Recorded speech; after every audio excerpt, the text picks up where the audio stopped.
What's going on, guys? Setty here. Today we are answering one very simple question. How hard is Doom Eternal actually? Because every time someone asks, is Doom Eternal hard? The answer usually turns into a lecture about movement, ammo management, weak points, chainsaw timing, flame belt timing, cooldowns, platforming, and how the game expects you to play like you're managing a demon slaughter spreadsheet at 200 miles per hour. But this video is also about a bigger question. Did Doom 2016 already perfect the modern Doom formula? Because going back to Doom 2016, that game still feels timeless. Combat loop is simple, brutal, readable, and satisfying in a way that barely feels like it has aged. Even visually, I think Doom 2016 has a cleaner look that holds up better than Doom Eternal in a lot of places. It's darker, punchier, and easier to read, while Doom Eternal often feels brighter, busier, and way more chaotic. Doom Eternal takes that formula and adds more of everything. More movement, more enemies, more resource management, more lore, more mechanics, and more ways for the game to remind you that standing still is basically a cry for help. So I replayed the entire campaign and tracked every single death to figure out whether Doom Eternal is truly hard, whether all the extra complexity was needed refinement, or whether Doom 2016 was already the better version of the idea. And I will be honest, going in, I think Doom 2016 is the better game. Doom Eternal is incredible, but sometimes I just want to demolish demons, and Eternal occasionally feels like the demons brought a terms and conditions page to fight. Difficulty is the hook. Oh my god. Fucking hell, dude. Shit. Fuck. But timeless design is the real debate. So, by the end, we're going to know whether Doom Eternal hits hardest, which mission earns their reputation, and whether the sequel made the formula better or made it louder. So with that, let's rip and tear into it. Mission 1, Hell on Earth. Hell on Earth is the perfect opening for the larger question of whether Doom Eternal refined Doom 2016 or overcomplicated it. The mission starts with Earth already broken, which gives the sequel a bigger stage right away. Doom 2016 opened with pure instinct. Wake up, grab a gun, punch everything that moves, and figure out the rest later. Doom Eternal opens with that same Slayer energy, but now the game immediately adds more structure around it through weak points, tutorials, platforming, resource cycling, codex lore, and a clearer villain hierarchy. The Hell Priest gives the campaign a direct target list, turning the invasion into a hunt through Hell's chain of command. Diag Neolix becomes the first priest marked for execution, and this tells us the Slayer is moving through this war with purpose, even if the gameplay is already starting to feel busier than Doom 2016. The ruined cities, demonic broadcasts, and human panic sells the scale of the invasion, while the combat begins testing whether the extra systems make the power fantasy sharper or more demanding. Hell on Earth establishes Doom Eternal as louder, faster, more mechanical sequel, but it also plants the core tension of the video. Did this game improve the formula, or did Doom 2016 already hit the cleaner version of demon demolition? Death count, I died one time in Hell on Earth, which makes this mission feel like a controlled opening statement. Everything is still readable, forgiving, and built to introduce Eternal's new expectations without crushing us immediately. That one death also supports the bigger comparison with Doom 2016. At this point, Eternal still feels close to the old formula because the arenas are manageable, enemies are readable, and the power fantasy still comes through cleanly. The added complexity is visible, but it's not fully taken over yet. Mission 1 feels like the game saying, trust me, this all has a purpose, while quietly loading 15 more mechanics behind that curtain. Mission 2, Exaltia. Exaltia is where Doom Eternal starts showing how much larger and busier the sequel wants to be than Doom 2016. Hell on Earth gave us the invasion. Exaltia pulls the Slayer into ancient Sentinel history, ruined kingdoms, and a war that clearly started long before Earth fell. King Novik gives the campaign its first major mythic warning, and his presence makes the Slayer feel like a legendary weapon with a past full of oaths, violence, and consequences. The mission also expands the playable formula through dashing, heavier platforming, larger arenas, and more deliberate resource pressure. Doom 2016 kept its brilliance in the simplicity of movement, aggression, and momentum, while Exaltia shows Eternal pushing that loop towards something more demanding and mechanical. The Betrayer adds tragedy to the Sentinel's lore, revealing how grief and broken loyalty helped Hell gain power in the larger conflict. The story layer gives the campaign more weight even as the mission starts proving Eternal wants the player to think faster, move faster, and manage more systems at once. Exaltia shifts the campaign from Earth's invasion into a mythic war across worlds. It's Raising the central question again, is the added complexity refinement, or is Doom Eternal already starting to overstuff the formula that Doom 2016 made feel effortless? Death count. I died 8 times in Exaltia, which is a clear jump from the single death in Hell on Earth. That jump shows the game widening the gap between Doom 2016's cleaner combat loop and Eternal's more demanding rhythm. This mission is still fair, but I think it asks for more constant attention through dashing, platforming, resource cycling, and enemy pressure, and the arena awareness. We are no longer just demolishing demons through instinct. The game is training us to treat every fight like a moving puzzle where ammo, health, armor, cooldowns, and positioning all have to be solved while something with teeth is sprinting at your face. This is where the sequel starts feeling brilliant and exhausting at the same time. Mission 3, Cultist Base. Cultist Base is where Doom Eternal starts showing the cost of making everything bigger than Doom 2016. After Exaltia opens the Sentinel mythology, this mission brings the war back to the demon cult infrastructure supporting the invasion. The target is Diag Renak, the next Hell Priest, and the setting turns his role from a name on a list into proof that Hell has a full machine built around worship, experimentation, and military production. The base feels like a frozen cathedral factory with cultists, treating demon technology like religion, an industry welded into one ugly business model. That gives the campaign the sharp sense of organization because Earth is being destroyed by an enemy with priests, facilities, followers, and weapons program. This is also where Eternal starts stretching the Doom 2016 formula hardest because the arenas are more aggressive, the traversal becomes more demanding, and the enemy roster starts punishing lazy habits. The Slayer is still framed as the ultimate weapon and answer to Hell, but the player now has to manage the fantasy through cooldowns, weak points, movement routes, ammo conversion, and the constant threat prioritization.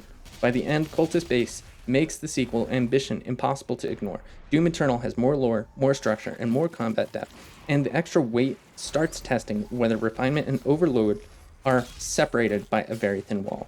Death count. I died 23 times in Cultist Base, which is the first major spike of the campaign. This isn't quite on par with the hardest mission of Doom 2016, but it's already starting to get close, and we're still only 1/3 of the way through the game. Clearly, that number makes Mission 3 the first strong evidence that Doom Eternal is harder and busier than Doom 2016. A mission with 23 deaths this early says the game has moved past introduction and into enforcement. The pressure is fair, but it is also relentless enough to make the previous game loop feel cleaner by comparison. Eternal starts feeling brilliant, demanding, and occasionally like the demons formed a committee to audit your reflexes. Mission 4, Doom Hunter Base. Doom Hunter Base is where Doom Eternal turns Diag Renax from a distant Hell Priest into the architecture of a weapon designed specifically to kill the Slayer. After Cultist Base proved how organized the demonic war machine has become, the simple mission pushes deeper into that infrastructure and reveals a full facility built around reviving and upgrading ancient hunters. The Doom Hunter gives the campaign a more personal kind of threat because Hell is now building enemies with the Slayer in mind. That shifts the conflict from invasion cleanup into targeted escalation. Renak believes technology, ritual, and demonic engineering can finally create something strong enough to stop the one thing that Hell fears. The mission also supports the larger question because the boss design turns combat into a layered checklist of movement, weak points, shield, ammo control, and target discipline. Eternal's added complexity feels more purposeful here because the mission has one clear idea: survive. Survive the thing that was built to counter you. By the end, the Slayer destroys the demon hunters and executes Renak, proving that Hell can build an anti-Slayer weapon and still end up with a very expensive pile of parts. Death count. I died 5 times in Doom Hunter Base, which is a major drop from the 23 deaths in Cultist Base. This mission is sharper and more readable even though the boss itself is built around multiple mechanics. The difficulty comes from understanding the Doom Hunter's layers, breaking its defenses, and staying mobile under pressure. After Cultist Base scattered pressure across arenas and enemy types, this mission focuses that pressure into a clear test. 5 deaths also shows that Eternal's complexity can work when the encounter has a strong shape. When you get into the perfect flow state with Doom Eternal, it's easier than the previous game. The question is, how easy is it to tap into that flow state? The game never starts demanding more than Doom 2016, but here the added systems feel like a duel complete with one priest proudly unveiling his masterpiece 5 minutes before he gets turned into scrap metal. Mission 5, Super Gore Nest. Since the con maker has hidden the third priest from us, we turn our focus onto the Super Gore Nest, where Doom Eternal turns Earth's invasion from a global disaster into something physical, disgusting, and deeply rooted in the planet. After the Slayer kills 2 Hell Priests, the campaign shifts towards cutting off the massive demonic growth feeding Hell's control over Earth. The Supergore nest feels like a city-sized infection, with flesh, steel, and demonic architecture fused together into one gigantic wound. This mission gives the invasion a body, and the Slayer is basically performing emergency surgery with a shotgun. The story function is simple and effective. Destroy the nest, weaken Hell's hold, and keep pushing forward towards that final priest. The level also pushes the Doom 2016 versus Doom Eternal debate harder because its arenas are dense, colorful, vertical, and loaded with enemies, hazards, key routes, and resource checks. Eternal's combat loop becomes more impressive here, but it also starts feeling way more demanding for anyone who misses the clean rhythm of Doom 2016. By the end, destroying the Supergore nest gives humanity some breathing room, while the campaign proves Eternal wants every major victory to feel like you survived a demonic obstacle course designed by someone who hates pedestrians. Death count. I died 26 times in Supergore nest, making it the hardest mission so far. The number shows how aggressively the mission stacks pressure through arena layout, enemy variety, vertical movement, and constant resource management. This is where Eternal's complexity starts feeling exciting and exhausting at the same time. The combat gives you tons of tools, but the mission expects you to use all of them while moving, swapping weapons, managing amp, hunting for health, watching cooldowns, and avoiding whatever nightmare just spawned behind you. Compared that with Doom 2016, this mission makes the sequel feel deeper, faster, and much more mentally crowded. Supergore nest is brilliant when everything clicks, but 26 Deaths says the game is already pushing past Demon Demolition and into Demon Demolition with a project management certificate required. Mission 6, Arc Complex. Arc Complex brings the campaign back to Earth and shows what the human resistance looks like after living under Hell's invasion. After Supergore nest turns the invasion into biological nightmares, this mission shifts the focus to the Ark, the last major military force still trying to hold the line. Samuel Hayden returns as a damaged but very valuable figure, which immediately connects Doom Eternal back to Doom 2016's biggest unresolved human power play. In Doom 2016, Hayden was the corporate genius who treated Hell Energy like a business opportunity with acceptable losses, which is exactly the kind of idea only a CEO and a demon could both admire. In Eternal, he becomes less of a villainous operator and more of a broken war asset, giving the Slayer information that moves the hunt towards the final Hell Priest. The mission expands the larger debate because Hayden's return shows how much more the story structure Eternal wants around the same demon-killing formula. The combat also feels more controlled after Supergore nest, with the big city destruction, clearer forward momentum, and a mission goal that keeps the chaos pointed in one direction. By the end, Arc Complex reframes Hayden as a necessary source of knowledge, sending the campaign towards the Mars core, and proves Eternal can balance scale, lore, and combat pressure when the mission has a clean spine. Death count. I died 9 times in Arc Complex, which is a major step down from the 26 in Supergore nest. The mission is still dangerous, but it's much easier to read. The arena hits harder, especially with heavier enemy pressure, and the Marauder showing up as Eternal's new personality test with an axe. Even then, the mission feels more focused because the objective is clear and the environment guides the player better. 9 Deaths shows that Eternal added some systems, and it can feel intense without becoming overwhelming. Arc Complex is still more complicated than pretty much anything in Doom 2016, but this is one of the places where the complexity feels closer to a cinematic escalation rather than mechanical clutter. Mission 7, Mars Core. Mars Core is Doom Eternal at its most ridiculous, and this is exactly why the mission works. After Arc Complex brings Samuel Hayden back into the story, Mars Core uses his knowledge to send the Slayer towards Sentinel Prime and the final Hell Priest. The problem is the path runs through Mars, so the Slayer responds with the most Doom solution possible. Use a massive cannon to shoot a hole into the planet. The mission turns Eternal's larger scale into comedy, spectacle, and momentum all at once. Doom 2016 was at its best when the Slayer treated every obstacle like a door that had not been punched correctly. And Mars Core captures the same spirit with even bigger toys. The BFG 10,000 gives the campaign one of the most memorable power fantasy moments, while the trip into Mars pulls the story closer to Sentinel history and the next major lore reveal. The combat still has Eternal's added systems, but the mission goal is so clear that the chaos feels easier to accept. Mars Core transformed the hunt from one final priest into a planet-cracking detour, proving that Eternal's complexity works best with the mission when the mission gives the player one absurd objective and lets the Slayer solve it with unreasonable confidence. Death count. I died 8 times in Mars Core, which keeps the difficulty steady after Arc Complex without reaching the punishment of Cultist Base or Supergore nest. Clearly, the mission has pressure, but the pacing and objectives stay readable. The arenas are intense, the platforming keeps us moving, and the pressure still demands resource discipline. Even with all of that, Mars Core feels controlled because the mission is built around one giant action movie idea. Shooting a hole in Mars buys the game a lot of goodwill because sometimes good level design is just letting the player commit interplanetary property damage. Mission 8, Sentinel Prime. Sentinel Prime is where Doom Eternal slows down the chaos and finally lets the Slayer's history take center stage. After Mars Core gives the campaign one of its loudest action moments, this mission walks into ancient Sentinel territory with a completely different kind of weight. The setting feels sacred, political, and ceremonial, which makes the Slayer look less like a random force of destruction and more like a figure returning to a world that already knows his legend.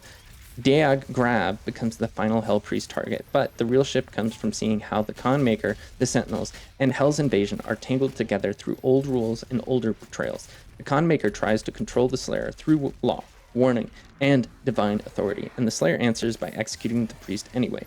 That moment tells us exactly what kind of character he is. If the rules protect Hell, the rules are getting punched too. The gladiator fight then turns Sentinel Prime into a ritual trial, giving the mission a cleaner structure than the busier arena-heavy levels before it. By the end, the Hell Priest is dead, the Con Maker becomes the true enemy, and the campaign moves from hunting priests to challenging the power behind the entire invasion. Death count. I died 9 times in Sentinel Prime, which makes sense because most of the mission's pressure comes from the gladiator fight. This is a more focused difficulty spike than Super Gorness or Cultist base because the level is built around one major test instead of constant arena overload. That makes the mission feel more readable even when the boss starts punishing bad timing, sloppy movement, and or missed opportunities and openings. The death count also supports the larger Doom 2016 versus Doom Eternal debate in an interesting way.